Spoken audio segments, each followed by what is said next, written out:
Thank you. I'm humbled, and it's fun.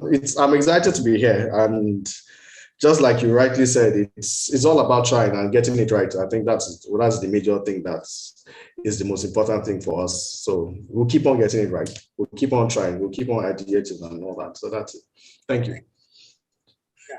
So for everyone, feel free to ask him questions. Let's use the chat room. I will get up now while I allow him have the floor and take us through his conversation, his presentation. And like I said, he's a subject matter expert. And if you really want to scale up and you want to ideate, I think today is the person to listen to the floor. All right. So, okay. So good evening, everyone. My name is Tunde Moses Aguda, and like I've rightly been introduced, I'll be talking about rapidly bringing your startup ideas to life. And my slide is already open here, and I'll try as much as possible to summarize, face the basics, and just go straight to the point. So if you can just give me a minute, let me make this live. So the whole concept of startups, I think it's something that we first start by identifying what a startup is. And my first slide talks about that because there's a bit of confusion, or there's a bit of misconception, startups and the regular conventional business. And I'll try to clarify what differentiates them and why startups are slightly different and more exciting. So in first slide, a startup is a young company founded by one or more entrepreneurs. Now, these entrepreneurs refer to them as founders, right?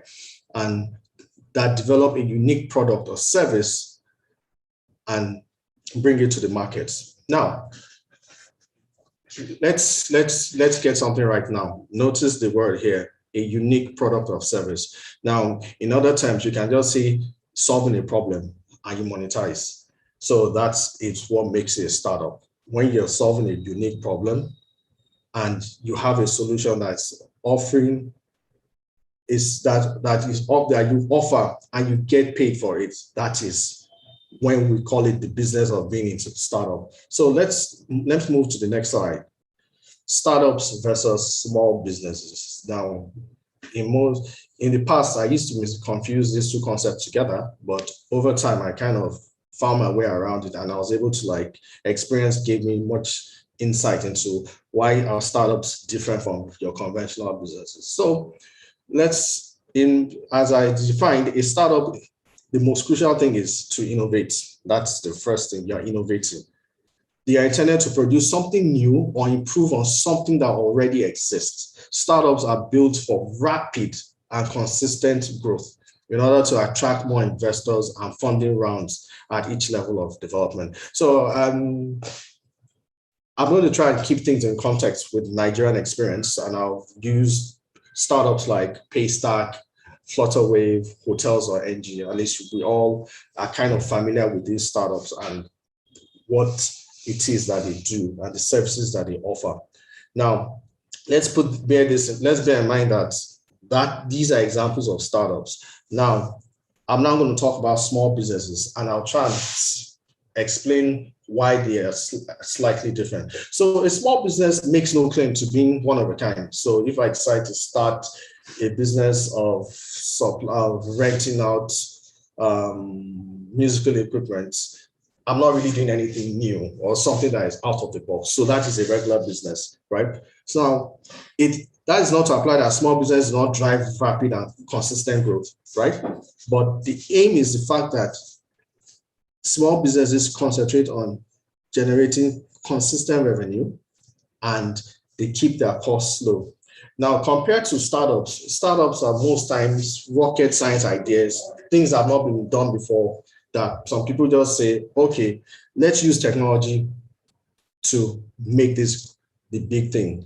And startups have the potential to scale, as against small businesses that you do them consistently from time to time and you grow at an average pace. But startups most times are designed and built to scale astronomically, whereby the value, the net worth and the value of the company, before you know it, it's scales at a rate that you'll be surprised at how you didn't see these comments. Okay, so now I'm going to go straight to this since my topic is focusing on rapidly and strategically bringing your startup ideas to life. So let me first give you a little insight about what I've done in the last decade or almost 2 decades, actually. So I've always started from trying to bring ideas to life. And there are some things that I know now that I never knew before. And it's fun that at this stage of one's life, you get to a point whereby you've experienced a lot of things and you try to share your insights with people. So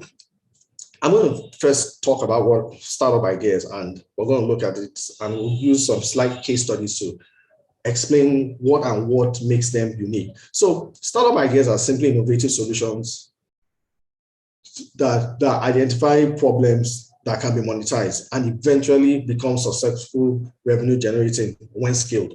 Now, to just kind of summarize what all this discusses is the concept of startups ideas.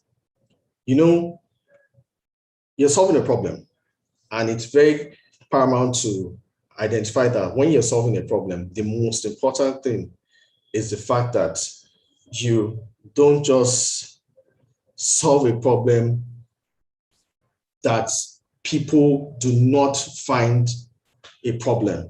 let me rephrase that. Sometimes people think they are solving problems, but in the actual sense, these are not actually problems that the market feels is worth trying to pay for. So I have quite a number of examples here.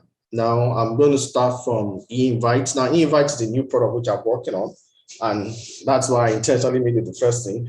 Paystack, Airbnb, Printivo, Uber, Hotels.ng. Now I've done a little balance here. We have 2 foreign startups and we have 4 localized startups. Now, the idea is the crux of the entire matter.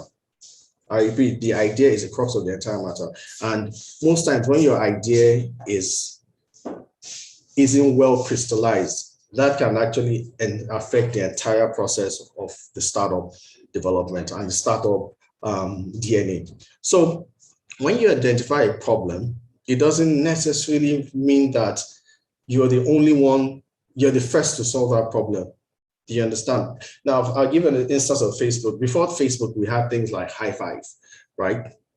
We had other social networks, like, I'm trying to remember the name of this very popular social network that was much more popular than High Five.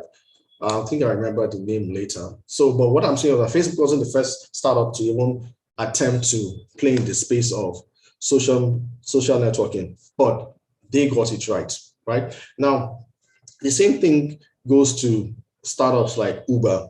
The idea of Uber wasn't necessarily car hailing. Car hailing had existed, but they brought in new elements to the mix. Things like GPRS, location identification, where the person is, and they were able to convert it into a product. So what I'm saying is that the idea forms a major part of it. Do you understand? Hotels.ng, you can look for hotels, find hotels to make your booking reservation on. Before the existence of this, there were other things, but they were foreign based. So a lot of times you have to localize your product for the market, for your local market. So that helps to kind of give them an advantage, a head-on advantage in terms of the service that they were rendering. Now, Paystack is probably one of the most interesting things because this is a problem that was staring in our face before the advent of Paystack. We all know this problem that we face to receive payments as small enterprises, entrepreneurs, businesses, compared to deployment on using InterSwitch. We knew how peculiar the task was to use InterSwitch to get it on board our website to receive payments. So these are the little components of the idea that plays a major role in the crystallization of your entire startup product. So let me go to our next style. my next slide. Now, how to begin. So this is where we're really going to talk about getting started with your idea rapidly and bringing it out to your head and deploying it. Over the last 10 years, I've played with a lot of startup ideas, and sometimes I'm kind of quick to implement, probably for the fact that I can get some things done myself without having to assemble a team, which was slightly wrong. But at the same time, I'm going to give you my what do you call it? My pros, the do's and don'ts, and what I learned, the strengths and weaknesses of each approach. So, how to get your startup idea on the go, bang, and start running. Very first step I talk about is this: find a problem and solve it more thoroughly than anyone else. Now, what I mean by this is very simple, is that we all know that ideas are nothing without execution, right? There's no doubt about that. It's ideas come to, two or three people can even have the same idea, but it's the execution that matters. But one thing I'll say is this, is that whatever it is that the problem you're trying to solve, look at your competition and kind of identify what makes you unique, what makes you stand out, or what you can use as leverage on. So straight to my slide, what will my company be known for?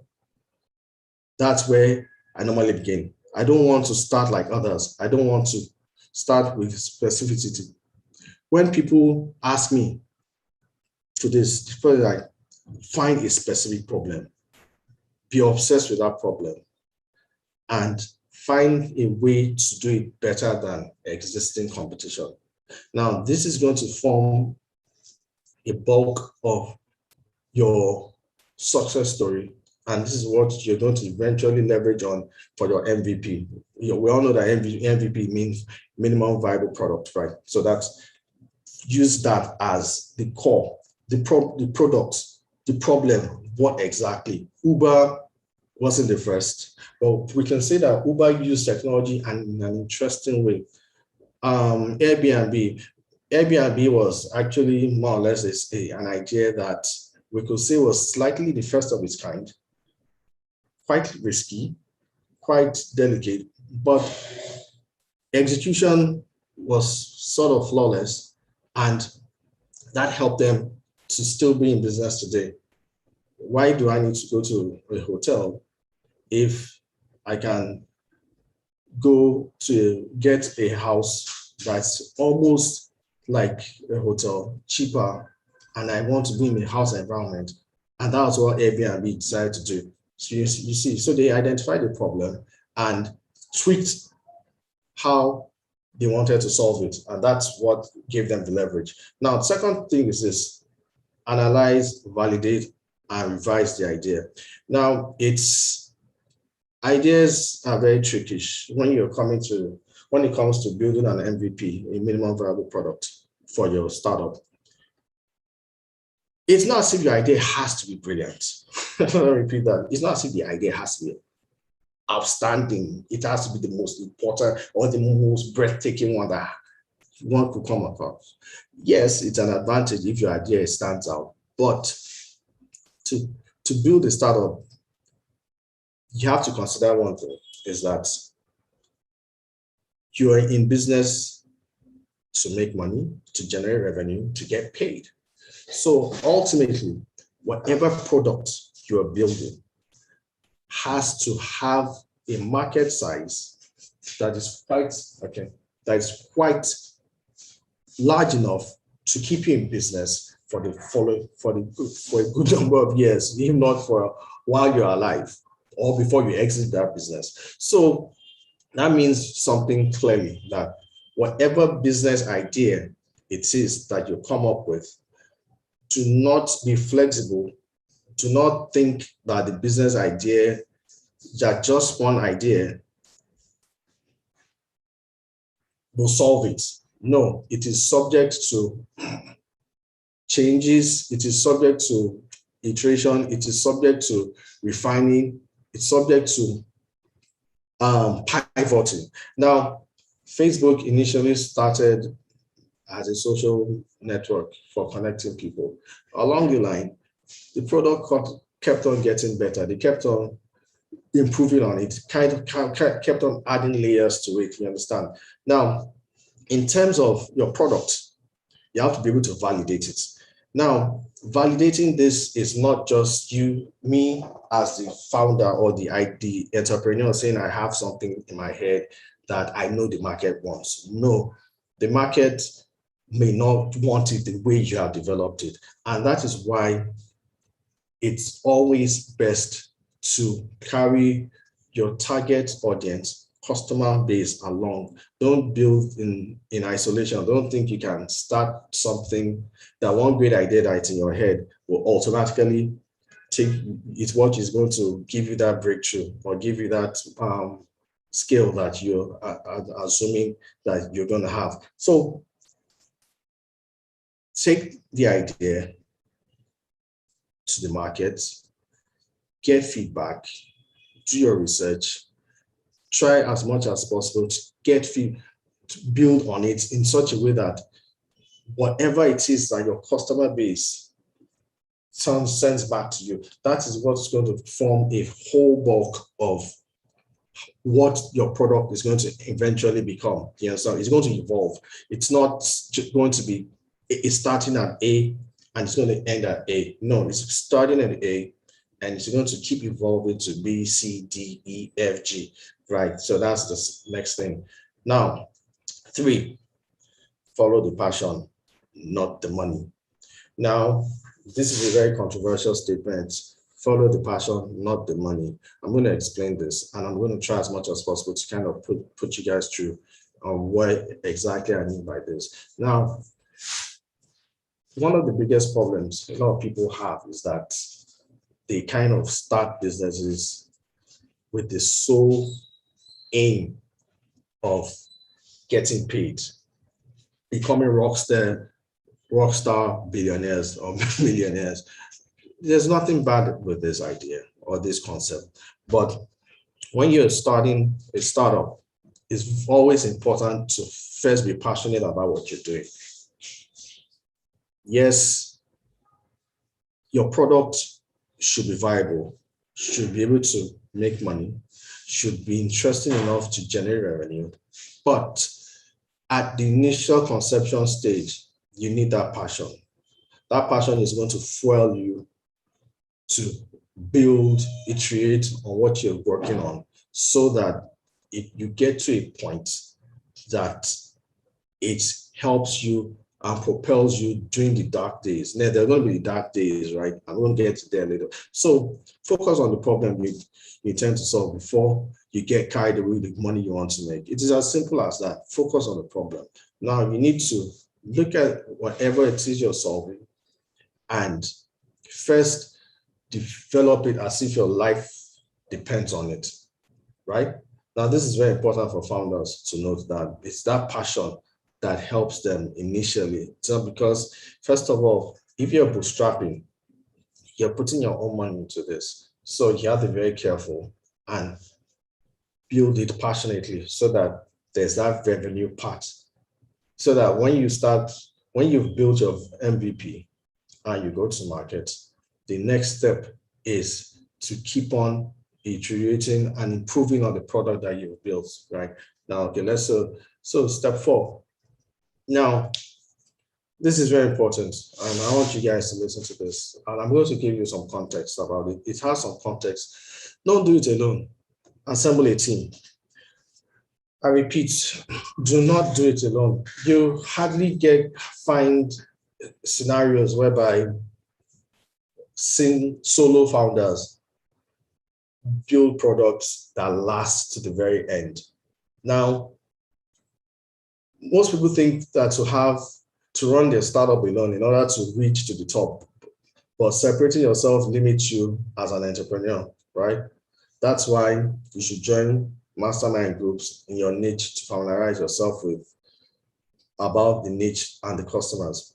But in this context, I'm going to give 2 examples, right? We all know the Jack Ma story, Alibaba, when he started Alibaba in, I think, 1996 or 95, thereabout. he pitched the idea to a lot of friends, and a good number of them walked out and weren't interested in the idea. And the few ones that stayed were part of the success story. Now, in the past, I had this shortcoming, and that shortcoming was that I wanted to do it all by myself. I wanted to do it alone. I didn't want a co-founder, and it's quite dangerous because when you decide to do it alone, that simply means that you want to carry the bulk of the responsibility of the success of your startup idea, which is totally wrong. Now, if you're not a tech person, you need to get a tech co-founder that will handle your technology for you. That'll be the one to build the product, right? So if you don't know about the finances, you have to get a co-founder that understands money, the concept of money-related affairs. It could be a co-founder with financial background, with financial knowledge background, an accountant, business development, and all that. If you're doing a product, if you're building a product that has to do with AI, artificial intelligence, you also need to have a co-founder in that expert field. Because when you limit yourself to doing myself, there's a big problem. And that problem is the fact that when you're going to initially try to raise funds, it's going to hamper you when your investors, your prospective investors is asking for your team, as in what is the DNA or the makeup of your team? Who is handling what? Who is handling this? So standard protocol is that most startups have an average of 2 co-founders, right? Maybe there's someone in charge of the chief operating officer, then there's someone in charge of technology, right?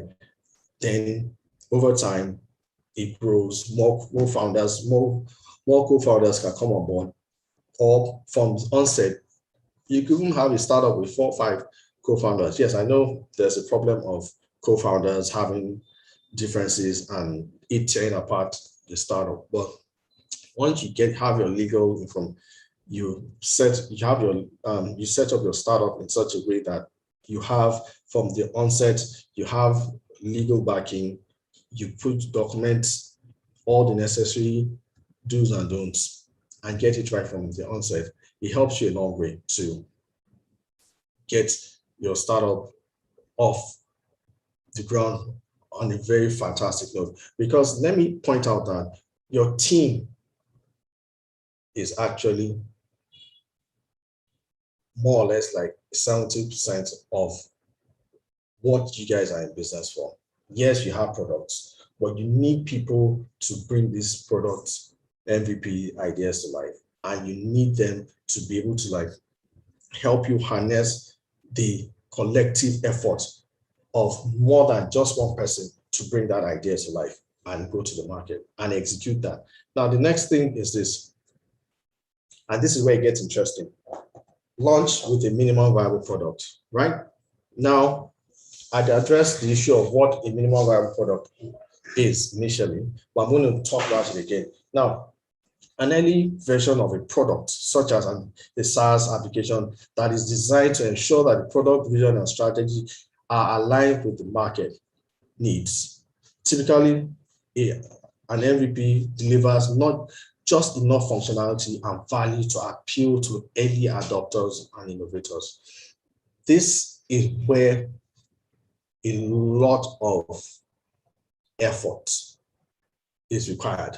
And this is why you need a team, because if you don't have any technology background and you decide to be a solo founder building an MVP for a tech-based product in this modern age, we're going to have some slight problems. So what I always tell people is this, is that as much as possible, gather a lot of insight and knowledge about your product, what exactly it is that your product is, the problem you are trying to solve, and keep on improving it. But do not get it right at the first attempt. Make sure you have just enough functionality to get the attention and appeal of your early adopters. Now, I'm going to give a little instance. I'm going to tell a little story, and I'll explain how I was able to run this, because this forms a major part of what my entire presentation is all about. Everything boils down to that MVP, getting that MVP out and making sure that people feel value for their money. If you've started charging them, or you make sure that people get some level of confidence, build some level of confidence around what it is that you're offering. So last year, when COVID struck, we all know that we're locked down for like 2 months plus. And the next thing was that after the lockdown, a client reached out and he wanted us to actually help him design invitations for an event. I think a 40th day Fidua prayer, and they were going to have a party, and they had to share the invites to guests. However, he identified a problem, and the problem was quite interesting, considering the fact that we were just out of a lockdown and social distancing was at the top of its game. Enforcement of social distance was at the top of its game as at last year, June, July. So he wanted us to help him find a way that his invitations for his event could seamlessly be shared to the guests without physically taking them there. But most importantly, he wanted the names of each guest on the invite. Now, this was quite interesting because what he was trying to say, I had kind of played with this idea in my head before, but I did not see it as a viable product for a commercial need for it. So I was kind of like, sort of like, not all ideas you just execute. But this was a very peculiar one because this was a client, a customer that was asking if such a solution existed. And he simply wanted to be able to personalize invites for guests and instantly sharing those invites via WhatsApp or email without having to do the conventional thing of having to first tell a graphic designer to write the name of to help him put names of 100 guests on different on the invite. So instantly, I thought to myself that, wow, this might be a product, a viable, or this might be a useful product for the market. And what I instantly did was that I told him that, oh, you know what? I think we're working on a product like this, and just give us a couple of weeks to kind of tidy up the things and show it to you. And voila, we instantly built what we call e-invites. And what this product simply does is that it enables customers to upload their invitations, and they can type names and generate a personalized invite and send them to the recipients automatically. And that solved his problem. That was what he needed. But instantly, I looked at it that if this guy needs this, certainly there could be other people that need this similar product. And right before you could say Jack Robinson, we converted the entire thing that we built for customer A into a product that we could deploy for customer B, customer D, customer E, customer E. Now, the rapidity and the strategy that we used was very simple. First of all, customer insights. It was a customer that requested for this solution, and the timing was right. Timing is also another thing which, unfortunately, I did not include in my slides, but at times we have products that are kind of ahead of their time, and the deployment of it might not be just that fantastic. But in this instance, this was coming just right at the nick of time. COVID had just occurred, and people were trying to get their groove back, trying to have the little events that they wanted to have. But he identified the fact that he did not want to start going to knock on people's doors to give them invites, considering we were just out of lockdown and because of social distancing. So he simply wanted us to be able to build a product that he could just use and personalize. And we sprung to action. Now, the whole idea, the whole reason for this story is just to emphasize that we launched with an MVP. And that MVP was simply going to market with what was the initial requirement of the customer. Now, within the space of 2 months, the product evolved. And how did it evolve? The same customer had an old boy association event that was a presidential launch that was to take place in Ogun State, and he wanted the product. They wanted to use the same product, but they wanted to use it in a different way now. Now, this time around, the product had to evolve. And that's why I said initially it starts as a minimum viable product, but eventually you have to kind of build it, add layers of functionality so that eventually you can offer your clients what you call a matrix, a price matrix system of services. This service costs A, this service costs B, this service costs C, based on the layer of functionality that you stack upon them. Now, what would the client want? The customer now wanted a solution a step further. He didn't just want us to personalize invitations. Now, he wanted us to personalize the invitations, generate access codes, and these access codes, unique access codes that are serialized, that could be used at the gate of the venue by the security, by the ushers protocol, so that the invited guests could actually just can be verified to know that yes, indeed they were invited. And while they just print out a guest list manifest. And this was really quite interesting. The fact that we built this in a record time and had it ready for the clients. And this was a stacked layer upon the solution that we already created. So what am I saying is that the fact that we went straight to market with the MVP, it helped us be able to understand the market, and the customer also over time was able to say, hey, if you guys can do this, why don't you add this layer to it? And we added it. And since then, we've deployed for close to 100 people in customers within a space of less than six to 9 months. So that's how the product eventually grows. But the fact remains that you have to always first start with the problem.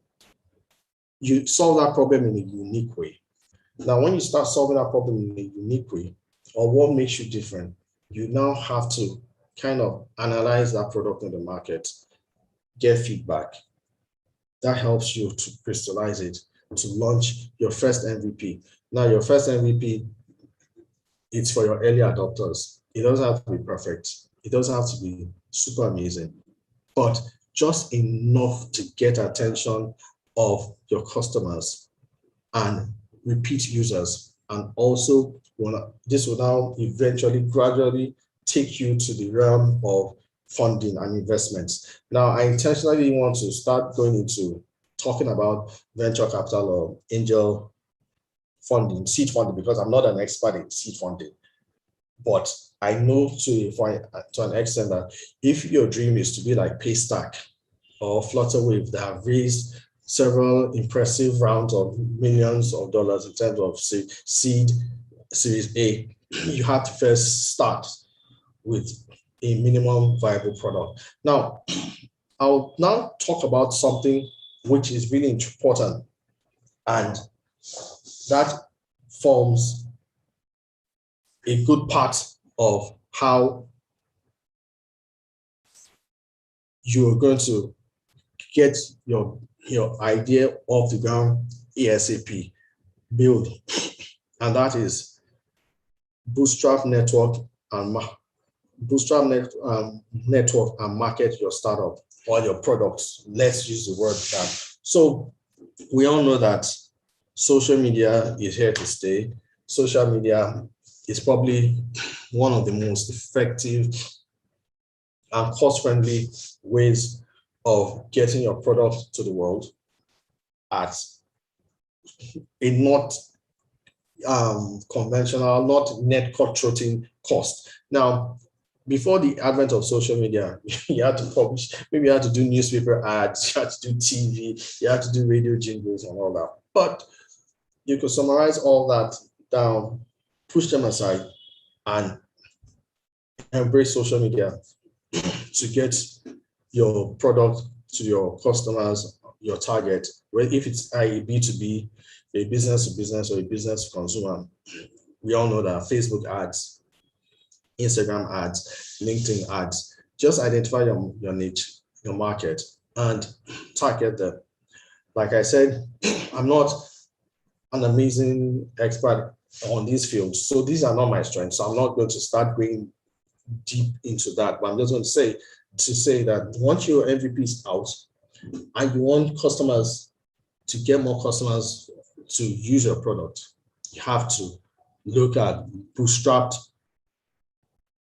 marketing and networking. Now, word of mouth. This is one thing that I have kind of used as an amazing tool. It may be slow, it may take a lot of work, but talk about your product as much as possible. Do not take it for granted that saying that, oh, when you have a product that's amazing that you built, try as much as possible to get the word out to people, because they too will tell people and they also will tell people. Now, in terms of networking, whatever niche or industry you're in, try to know who the big players are in these niches and try to attend as many networking functions as you can. Have explainer videos, things that are straight to the point, that explain how your product works. Give people trials, reach out to people so that they can understand and be aware of your product, and as much as possible, try to spread the word about what fantastic offering your solution is giving. There are a lot of people that have blogs. I know some blogs cost money, but don't forget you're on a shoestring budget. You have to network as much as possible to get the word out. Now, do not be fast, do not be quick to start searching, to be in a hurry to raise funds for your startup. You have to, as much as possible, put in that effort. Make sure you do all the necessary things that are required from your own end. And most times, this is all summarized into the fact that you need to have that MVP. Your MVP is actually what I call your what's collateral. When you have something that's worth investing in, worth funding, investors will come your way. Funding will start coming in. Don't lose focus. Like I said, it's first about be first passionate about the idea. Get it to the market. Get people using it. Get people talking about it. Organically start raising, generating income from it before you need to raise. The raise is just to enable you to scale. Scale, once there's that product that is scalable, the sky is your limit. I hope this kind of it's a fast-tracked way to help you understand how to get your startups running and how to get it off the ground. There's so much resources on the internet, on Google, that you can read about building your startup and all that. But I need to tell you the fact that in Nigeria, some things don't just obey. Some of these concepts don't just obey the regular, conventional, practical approach. You have to, regular theoretical approach. Sometimes you have to apply some mix of Nigerian, I don't use street sense, but let me just say, you have to adopt to the Nigerian lifestyle to make sure that you're building something that is sustainable and like long-term. Startup ideas, anyone can have a startup idea, but it's the execution that makes the difference. I hope, in a nutshell, this kind of gives you a little insight into how to rapidly and strategically deploy your startup idea. And I'm open to questions so that we can just fast track this. I hope this was quite insightful and helpful for you guys. Thanks. Okay. Wow, that was nice. Thank you very much for that insightful session. And I think the summary of it up is around basically how you are able to build your MVP and make sure that your MVP allows you to be able to pivot, and of course to create some level of flexibility in it. I think a key part also I would like to share with quite a number of our listeners today, while you also drop your questions in the chat box, is the fact that you cannot overemphasize the importance of teams, okay? When investments are made, and when you want to get ready for investment and you want to attract venture capitals or angel investors, they like to invest in a team and not just individual superstars. It mitigates the key man risk. It makes them understand the fact that there's a contingency plan for long-term sustainability. And therefore, my encouragement to all startups and entrepreneurs is try as much as possible to ensure that you get co-founders with you. Your team is a critical part of the journey.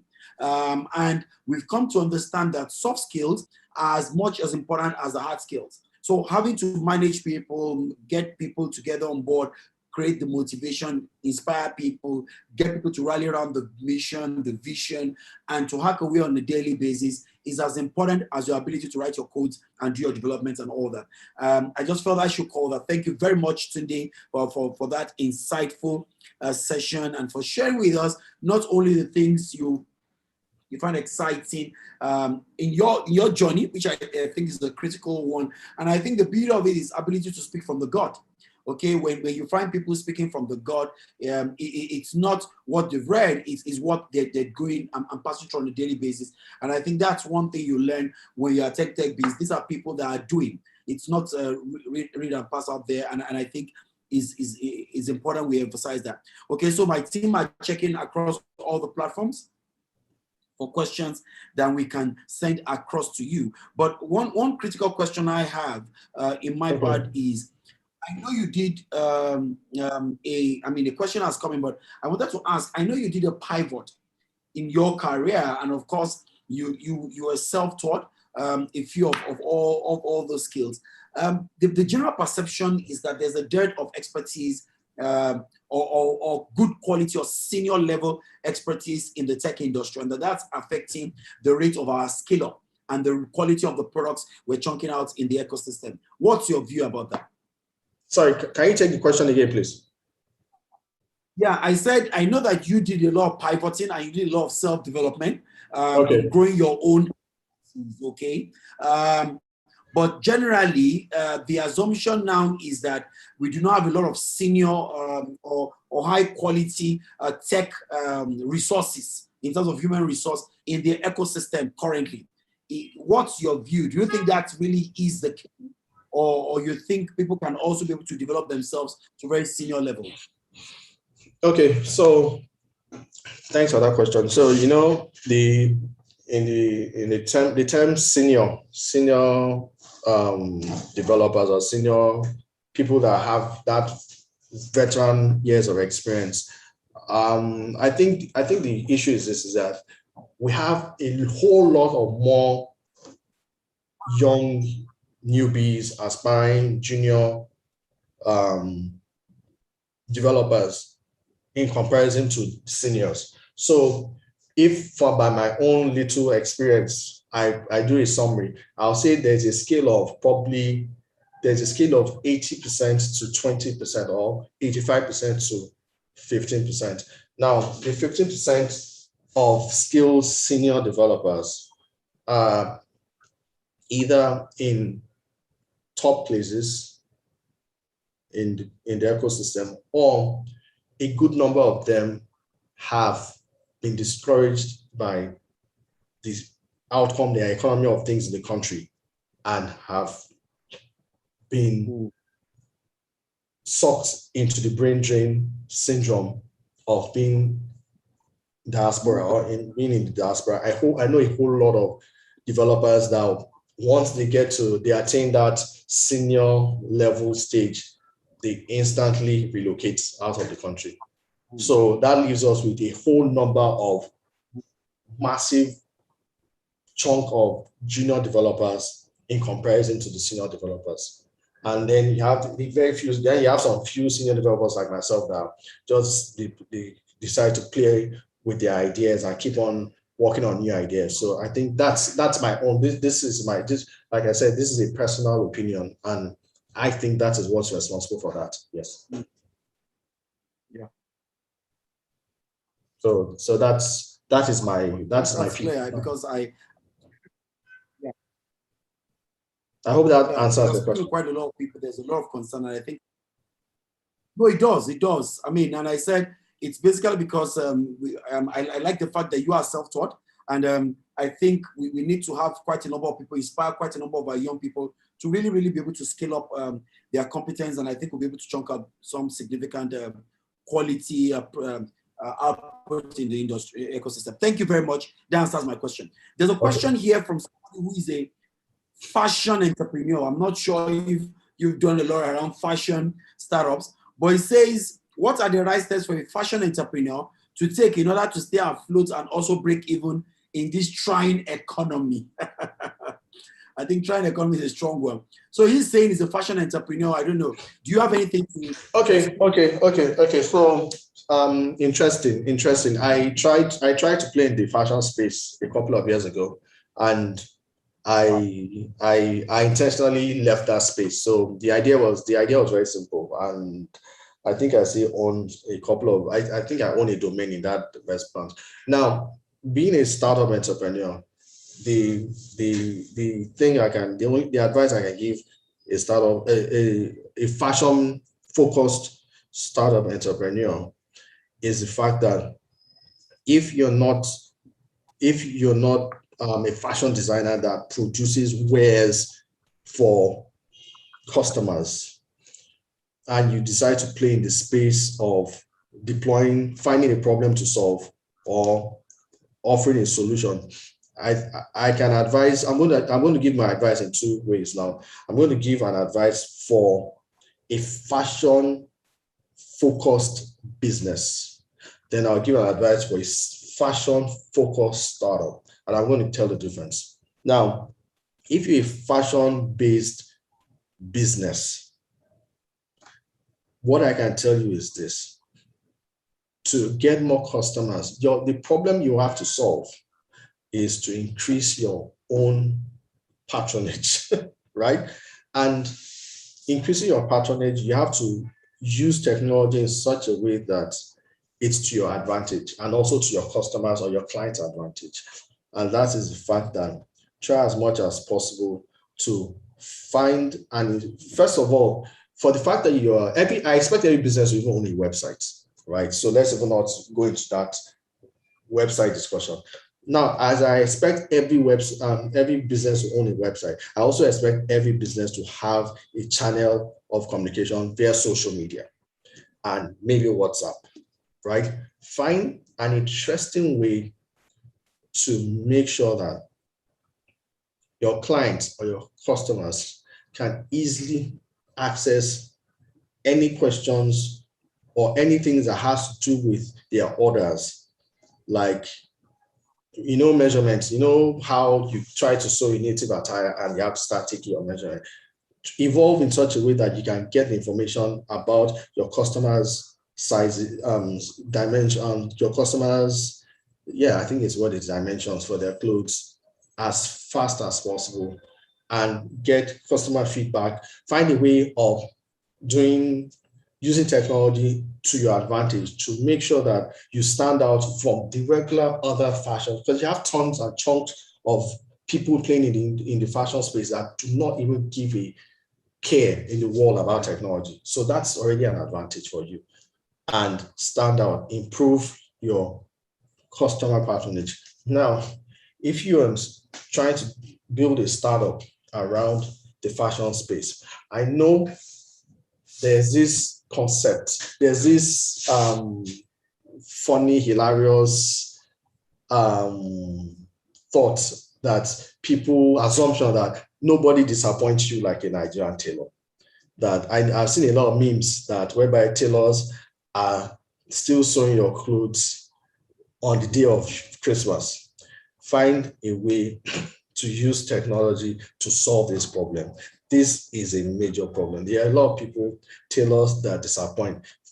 Build a solution around tailors not disappointing, meaning that I'm not going to be the one to give you the outright answer to that problem that you want to solve. But once you can do this, know that your market is global because you have Nigerians in diaspora. And I know it costs a lot to sew clothes in the US compared to Nigeria. Find a way that people can easily find tailors and solve this customer meets tailor problem. That's a way. So I've kind of suggested two things now: a fashion-based business and a fashion-based startup. Now, I think that should be able to give you an insight on how you can scale and improve your fashion-based business. Thank you. Okay, thank you very much. And I think that was quite insightful. Unfortunately, as usual, we're running out of time and we need to respect the time of our people. And I'll quickly just dive in. I think Oloma Ibrahim, you run an IoT startup and that runs on hardware software. I'm one of the hardware developers, but I didn't find that there's a scarcity of software developers who can build encrypted software for custom hardware. I remember, that was the question I asked today earlier on about expertise, okay? I need access to a community of software developers I can work with in Lagos. How do I find them? We won the last Smart Meter Hackathon last year. Oh, this hackathon was organized by Co-Innovation Center in collaboration with Lagos State Government. If you are one of the winners and you're trying to get access, after this webinar, please reach out directly to any of us at the back end of the Co-Innovation Center, either on the Telegram page, and then we can be able to help you further. Since you're one of the people that we've been working with in the last one around and all that, we should be able to see how we can help you solve this quickly and help you resolve that. So reach out to any of us, the team in the Co-Innovation Center, and we can be able to help you. And someone says, finally, how do I gather a team of likely-minded, considering the factor of startup capital?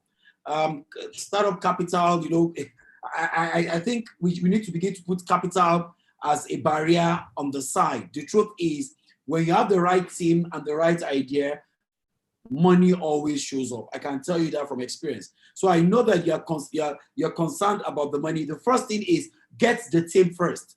Make sure you understand the vision. Make sure you connect. Make sure the expertise is on the table. I can more than guarantee you have so many, and make sure you have a compelling idea that has a product market fit. I can guarantee you that you are likely going to find so many investors, angel investors, VCs that are ready to support you. Should you be having difficulty after you found a team that can assist, that can deliver your idea and your plan, and you think you have a robust plan, feel free to reach out to a Co-Innovation Center. We've got an acceleration, and this is part of what we will be able to help you deal with.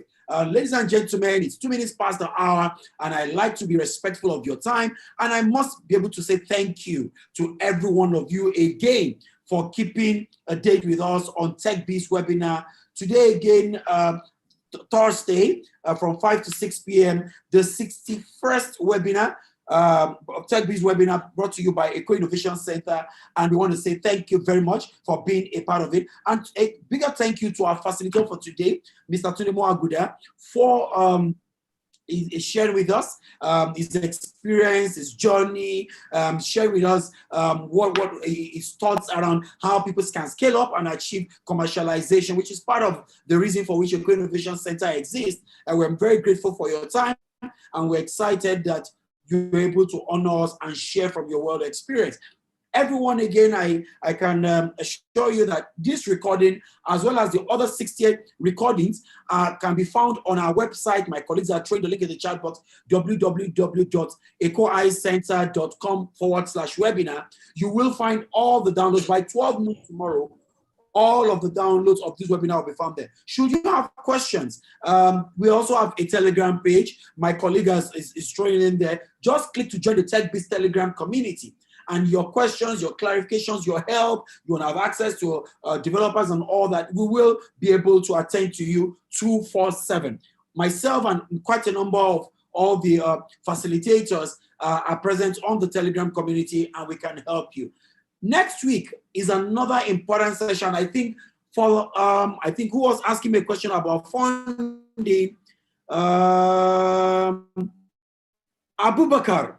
I think next week will be very instrumental for you. It will be very exciting for you to come, and it will be quite a good opportunity, because we will be having someone who works, who has been a financial expert all his life, and I think he's also playing around the VC space. He will be talking how to raise capital for your business, how to raise capital for your tech and SME business. And his name is Mr. Biodu Oke. He will be speaking on the 2nd of September, 5 to 6 p.m. He will be facilitating. You want to know how to get ready for investment? You want to know how to attract capital that you need either for scale up or to birth your business idea. Then log on to Techbiz next week, 5 p.m. between the hours of 5 and 6 p.m. next week, Thursday, and make it a date. I can assure you most of your questions will be answered. Ladies and gentlemen, thank you very much for keeping a date with us today. And thank you for your participation. Thank you for your questions. And thank you for all the support you are giving to Eco Innovation Center and all we do, including the Techbiz, which is our